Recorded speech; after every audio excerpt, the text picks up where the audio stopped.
अपने आत्मा जब परमात्मा आए थे वो तो भगवान थे ही, वो तो स्वयं परमेश्वर थे कबीर जी।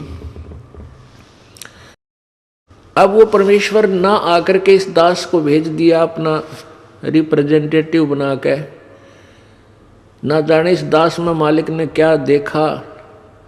यदि हम अपने अवगुणों को देखते हैं तो हमें, हमारे अंदर ऐसी कोई योग्यता नहीं थी कि ऐसे निर्मल भगवान की और ऐसे निर्मल ज्ञान की हम चर्चा कर सकें और जनता को बता सकें। लेकिन परमात्मा समर्थ है, वो जो चाहे सो कर सकते हैं। वो मिट्टी से सोना बना सकते हैं और एक अयोग्य व्यक्ति को वो योग्य भी बना सकते हैं अपना काम लेने के लिए। तो उस परमात्मा ने अपने इस दास को भेजा। तो ये क्या बताना चाहते हैं कि आपका भाव अपने सतगुरु के प्रति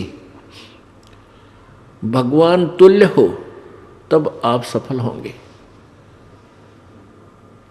अपने आत्माओं, अब तो ये दास बैठा है, यदि यहाँ परमात्मा इसी मानव शरीर तो है ही उनका, क्योंकि बनारस में 120 वर्ष रहे और अब भी वो आ जाते।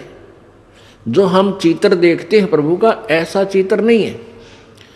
वो तो ना जाने कितने स्वरूप हैं उस मालिक के, वो किसी भी रूप में आकर के अपना ज्ञान बताता है, अपनी प्यारी आत्माओं को अपने चरणों में लगा के भक्ति करवा के सतलोक ले जाता है।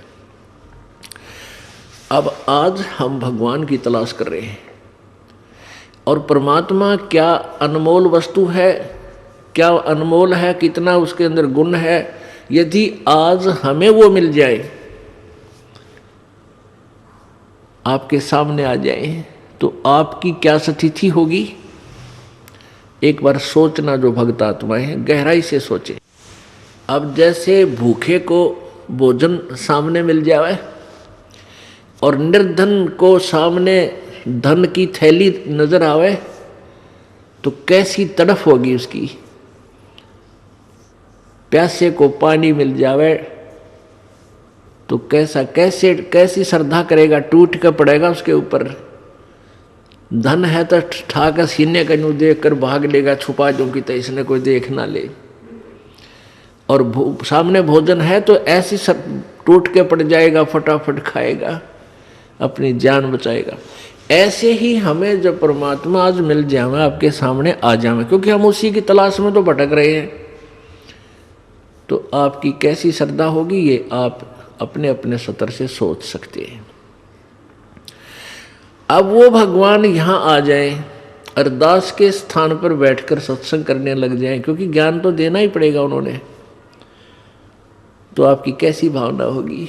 आंखों में आंसू हो, हृदय में प्यार हो, और कोई भी अवगुण हम भगवान में देख नहीं सकते, क्योंकि भगवान में अवगुण होता ही नहीं।